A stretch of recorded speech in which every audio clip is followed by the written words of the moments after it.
थोड़ा नीचे करीब हो।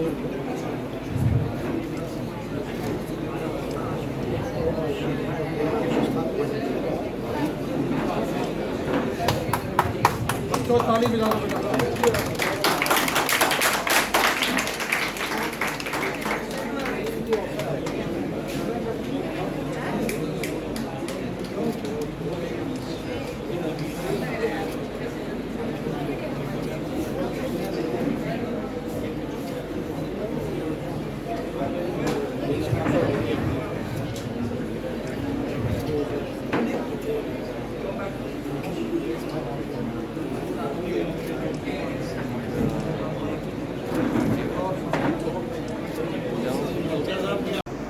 जो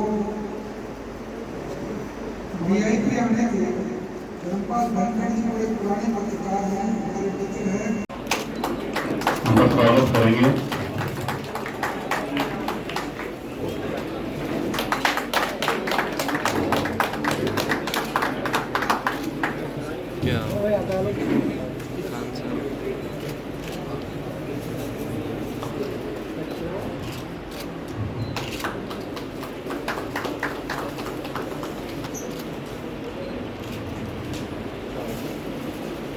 मैं चाहूंगा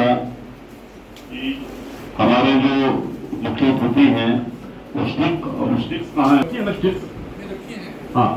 मैं चाहूंगा कि हमारे मंच पे आए और मुख्य अतिथि का स्वागत हिमांशु जी, मनीष जी और मनीष शर्मा।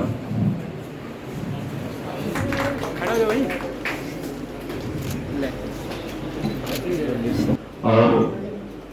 स्वागत करें श्री धर्मपाल धनखड़ जी।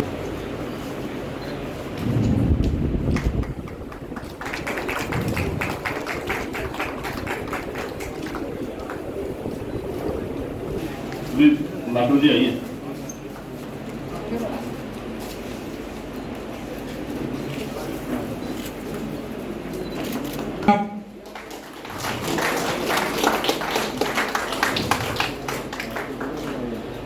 हमारे देश में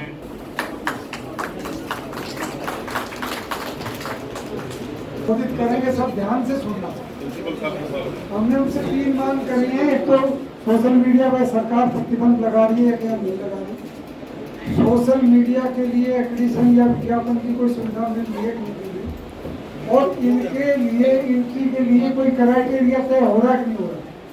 ये तीनों मांगों को केंद्र बिंदु लगा के आप अपना भाषण बोलो जी, लगा आवाज आ रही है।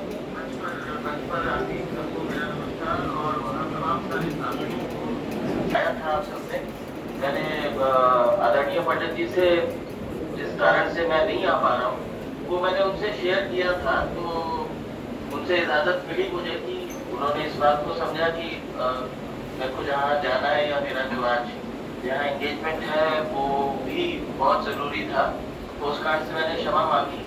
आप सबसे भी क्षमा मांगता हूँ कि आपने बुलाया, मैं आ नहीं पाया, लेकिन मैं फिर आऊँगा और हम सब साथी दोबारा बैठेंगे। और जिन विषय को लेके आज ये मंथन रखा है, ये उस सबके लिए भी आपको साहिल जी, पंडित जी और तमाम सब लोगों को, जगमोहन जी वहाँ पर हैं, आप सब लोगों को साधुवाद। ये इसमें कोई दो राय नहीं कि आज के इस दौर में ये सबसे हॉट मैं कह सकता हूँ विषय है, गंभीर विषय है। इस पे मंथन पत्रकार साथी और हमारी जो कम्युनिटी है वो तो कर ही रही है, साइमल्टेनियसली सरकारें भी जो इस वक्त एक तरीके से देखा जाए तो प्रिंट मीडिया और इलेक्ट्रॉनिक मीडिया, उसकी आचार संहिता या कोड ऑफ कंडक्ट तो देश के अंदर एक तरीके से बना ही हुआ है, लेकिन जो एक ये नया मीडिया अब समाज के अंदर या देश के अंदर आया है, इस नए मीडिया की रेलेवेंस को हम सब इग्नोर भी नहीं कर सकते, नंबर 1। नंबर 2, ये बहुत इंपॉर्टेंट मीडिया है, इसमें कोई दो राय नहीं है। ये वैसी स्थिति है जैसे जब प्रिंट मीडिया सिर्फ हुआ करता था और दूरदर्शन हुआ करता था, तो जब इलेक्ट्रॉनिक मीडिया है या चैनल्स आने शुरू हुए तब भी इस तरीके का चिंतन और मंथन हुआ था। उसी में से ही फिर जवाबदेही तय हुई, उसी में से रिस्पॉन्सिबिलिटीज तय हुई, उसी में से ही जिसको कहते हैं कि और मीडिया को लेके तो कहा भी जाता है कि मीडिया अपनी जिम्मेवारियां खुद तय करता है और अपनी रिस्पॉन्सिबिलिटीज भी खुद तय करता है और अपनी जवाबदेही भी खुद तय करता है। और पीछे कुछ दिन से तमाम सब लोगों से बातचीत में एक बात और आ रही थी, मैं बहुत स्पष्ट कर दूं इस बात को सब साथियों को कि किसी भी तरीके से जो फ्रीडम ऑफ स्पीच है उसको लेके जिसको कहते हैं कि कोई किसी तरीके का ना द्वंद्व है ना कंफ्यूजन है। और कम से कम इस सरकार में तो मैं ये आपसे पूरी जिसको कहते हैं कि शिद्दत के साथ और पूरी कमिटमेंट के साथ कह सकता हूँ कि this government is a pro journalist government. मैंने भी 30 वर्ष हो गए मुझे पार्ट ऑफ दिस कम्युनिटी, इस फर्टिलिटी का पार्ट होते हुए, और मुझे इस बात का गर्व है कि मैं जर्नलिस्ट हूँ। मैं आपसे ये कह सकता हूँ मैंने भी बहुत सत्ताएं देखी हैं, बहुत चीफ मिनिस्टर्स देखे हैं और उससे ऊपर के लोग भी देखे हैं,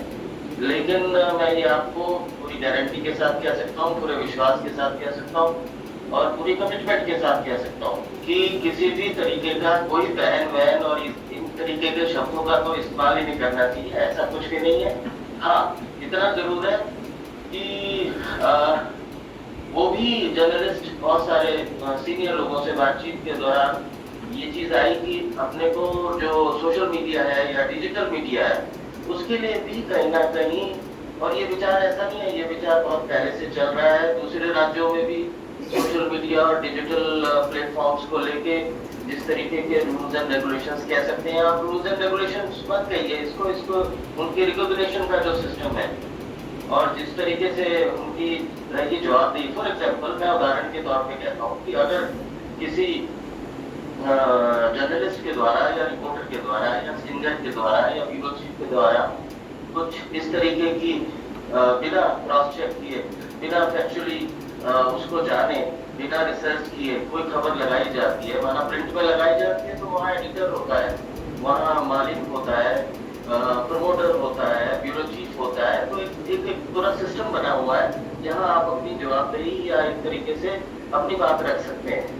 उसी तरीके से इलेक्ट्रॉनिक मीडिया में भी है। अब रही बात इसकी अपने डिजिटल मीडिया की, तो डिजिटल मीडिया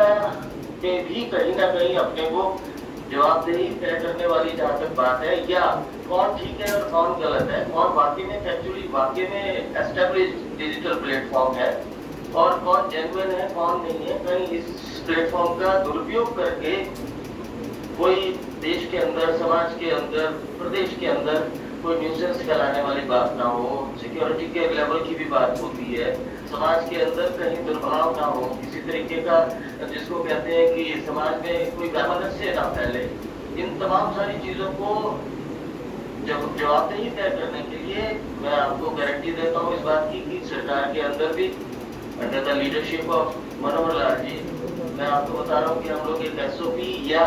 एक तरीके का सिस्टम बनाने का हमारी प्रक्रिया शुरू हो चुकी है। हम बाकी राज्यों के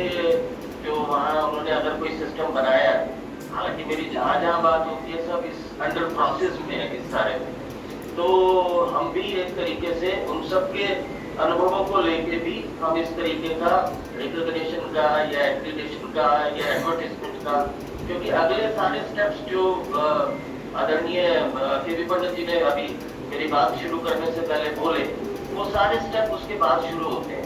रही बात डिजिटल को एडवर्टाइजमेंट देने की, तो हमने थोड़ा सा प्रयास शुरू किया है। मैं आप सब लोगों से शेयर करना चाहूंगा इस बात को कि जितने भी एस्टेब्लिश मीडिया हाउसेज हैं, फॉर एग्जाम्पल माना जागरण हो गया, भास्कर हो गया, अमर उजाला हो गया, या जिसको कहते हैं कि और भी इस तरीके के जो हमारे एस्टेब्लिश ट्रिब्यून हो गया, इनके जो डिजिटल प्लेटफॉर्म्स हैं they are recognised and they are established. इसी तरीके से इलेक्ट्रॉनिक के अंदर, इंग्लिश के अंदर टाइम्स ऑफ इंडिया हो गया, हिंदुस्तान टाइम्स हो गया, या इस तरीके के जो एस्टेब्लिश्ड डिजिटल प्लेटफॉर्म्स हैं उनको सरकार ने थोड़ा बहुत देना शुरू किया है। ये आप साथियों से पूछ सकते हैं। वो सिर्फ वो उसका मकसद ही यही है कि अब हम उस और बढ़ रहे हैं, और बाकी जो हमारा प्रदेश का जो डिजिटल मीडिया है उसमें जो जिसको कहते हैं जेन्युइन और रिस्पॉन्सिबल और जिसको कहते हैं कि उन सारी पैरामीटर्स को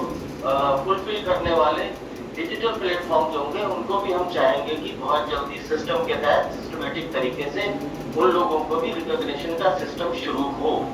और इसकी प्रक्रिया शुरू हो चुकी है। शुरू होने के साथ साथ हम उस पर मेहनत कर रहे हैं। मेरी डायरेक्टर जनरल पब्लिक रिलेशंस से अभी 4 दिन पहले भी बात हुई जब ये विषय आया। He is also very serious and sincere officer, इसमें कोई दो राय नहीं है। और उन्होंने मुझे ये एश्योर किया है कि अभी हम इसको लेके आप भी जिसको कहते हैं आप सब सुझाव लीजिए, तमाम सब साथियों से भी, दूसरे प्रदेश के लोगों से भी, दूसरे प्रदेश के मीडिया एडवाइजर से भी, और हम इसको इनकॉर्पोरेट करके एक अच्छी एसओपी बना के सिस्टम बना के, ताकि कहीं किसी को किसी तरीके का कंफ्यूजन ना रहे। और कोई बैनमैन की कोई बात नहीं है, किसी भी तरीके की बात नहीं है, दैट आई कैन एश्योर। और मैं तो ये भी आपको कह सकता हूँ कि अब आप और भी जगहों के जिसको कहते हैं कि सरकारों का किस तरीके से रुख रहता है मीडिया हाउसेस को लेके, जर्नलिस्ट को लेके, उनके वेलफेयर को लेके, we are far far better than any state under the leadership of chief minister Manohar Lal. Thank you.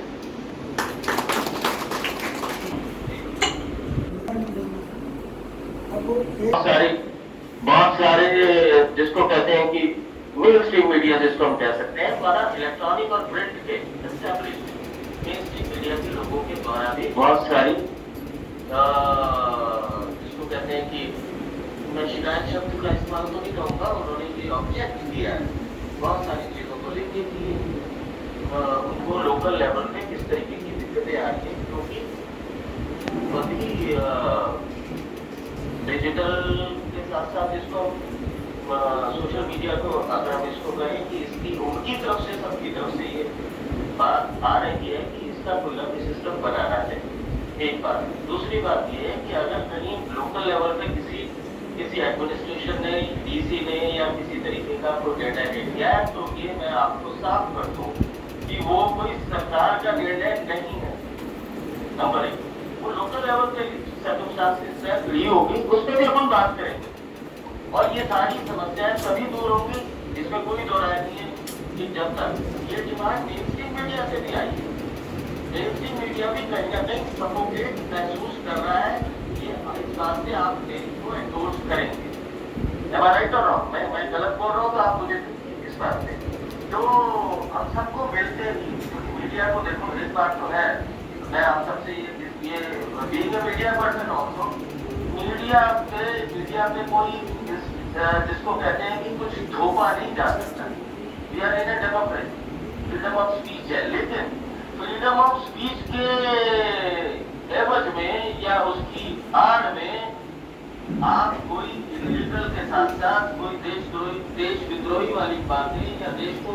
जिसको कहते हैं कि डिस्टर्ब करने वाली बातें, समाज को तोड़ने वाली बातें तो नहीं कर सकते ना फ्रीडम ऑफ स्पीच के नाते। या कुछ नियम कायदे कानून तो सब पे ही लागू है, वो चाहे कोई भी हो देश के अंदर। तो मेरा ये कहना है कि ये तो मीडिया फर्टिलिटी और सरकार दोनों के आपस के संवाद, सामंजस्य और उनके आपस की जिसको कहते हैं कि अंडरस्टैंडिंग से ही इस तमाम सारी सिचुएशन का हल निकलेगा। But I am very much sure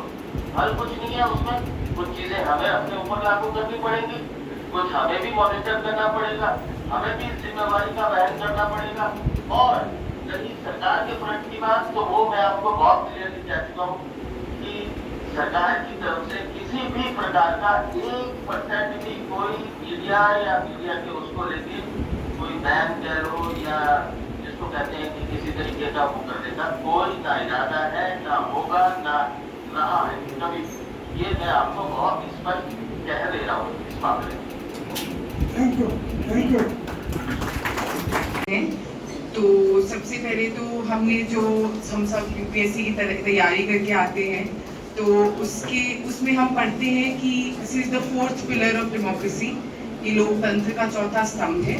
और उसी तरह हिसाब से हम भी रिस्पेक्ट करते हैं।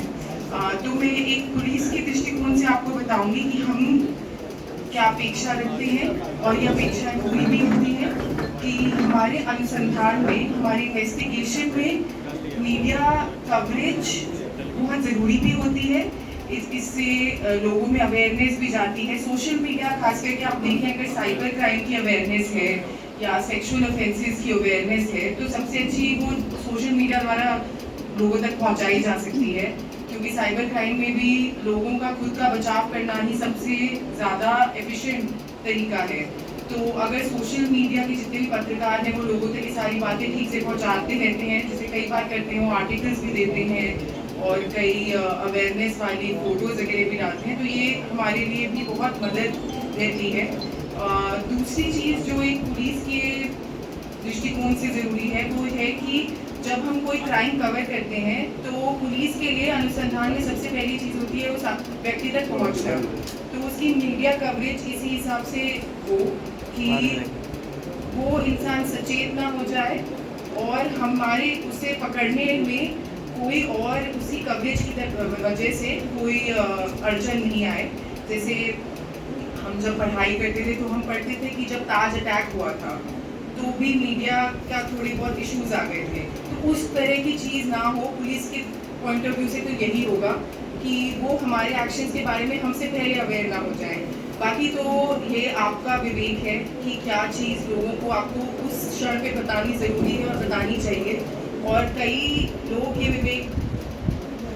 इस्तेमाल भी करते हैं। उनको हम रिक्वेस्ट करते हैं कि अभी ये बात आप सामने ना लाएं, तो वो हमारी बात मानते भी हैं। तो हम संवेदनशील तरह से मीडिया की तरफ देखते हैं और हम हमारे बीच में यही प्रयास रहता है कि आप हमारी सहायता करें, हम भी आपकी जितनी हो सकती है सहायता करें। और हम भी कहते हैं जो जिसे सेंसिटाइजेशन कहते हैं, मीडिया सेंसिटाइजेशन पुलिस कर्मचारियों की भी होती रहती है। तो पुलिस के पॉइंट ऑफ व्यू से मीडिया के बारे में तो ये था, जैसे social media specifically social media की दशा और दिशा, तो उसके बारे में अगर बात करें तो चैलेंजेस बहुत ज़्यादा हैं, क्योंकि सोशल मीडिया पे क्या न्यूज़ है, सब कुछ न्यूज़ है और कुछ भी न्यूज़ नहीं भी है। कोई भी पोस्ट होता है वो कैच ऑन कर जाता है, लोगों तक पहुंच जाता है, जो एक जिसे हम कहते हैं, मतलब हमें हमारे पॉइंट ऑफ व्यू से तो एक इमरजेंसी सिचुएशन हो जाती है, रूमर्स, अफवाहें। तो ये अफवाहें फैल के कहीं और कोई और चीज़ ना, कोई बड़ी बाधा ना खड़ी कर दें, ये बहुत महत्वपूर्ण हो जाता है। और ये ऐसा नहीं है कि कोई कवरेज करने वाले लोग ही ये अफवाहें फैलती हैं, ये बस हमारे व्हाट्सएप ग्रुप से भी फैल जाती हैं। तो सोशल मीडिया, मास मीडिया और सोशल मीडिया में फ़र्क यही हो गया, एक तरह से मास मीडिया में एक व्यक्ति लिखता है और बाकी सब पढ़ते हैं, सोशल मीडिया में सब लिखते हैं और सब पढ़ते हैं। तो जब सब लिखते हैं तो सबका अपना जो दृष्टिकोण होता है वो उसमें आ जाता है, पर मास मीडिया में वो ट्राई करते हैं कि वो जितना न्यूट्रल रह सकें, रह जाएँ। तो ये भी एक हमारे लिए जब हम समाज को देखते हैं और थोड़ी बहुत कठिनाई को देखते हैं, ये ज़रूरी होता है। बाकी जैसा मैंने कहा कि हमारी आप जो हमसे चाहते हैं वो पहले भी बताया गया कि संवेदनशील पुलिस हो, जो अधिकारी हो वो बाइट दें। तो इसमें बस यही कि जो हमारी तरफ से, जो सरकार की तरफ से वक्ता हो वो बाइट दे तो ठीक रहता है, क्योंकि बाकी सब लोगों के तथ्यों में अगर कोई विपरीतता आ जाती है तो बाद में हमारे लिए वो कई जगह कठिनाई बन जाती है। तो बस हम अपनी तरफ से, मैं आपको बता रही हूँ कि हम क्या चीज़ें दिमाग में रखते हैं, और बाकी जो भी चीज़ें आती हैं हम आप लोगों से, आप सबसे ही मैं कई बार मिल चुकी हूँ, तब तो देख के मुझे लगा, तो वो बात हम आपस में करते भी रहते हैं। तो मैं तो ये कहना चाहूँगी, बाकी आपकी पुलिस से और अधिकारियों से जो भी अपेक्षा है वो आप हमें बताते रहे कीजिए, ताकि हम भी फिर सोच लें और अपने व्यवहार में जिस तरह का भी बदलाव ला सकें। Thank you.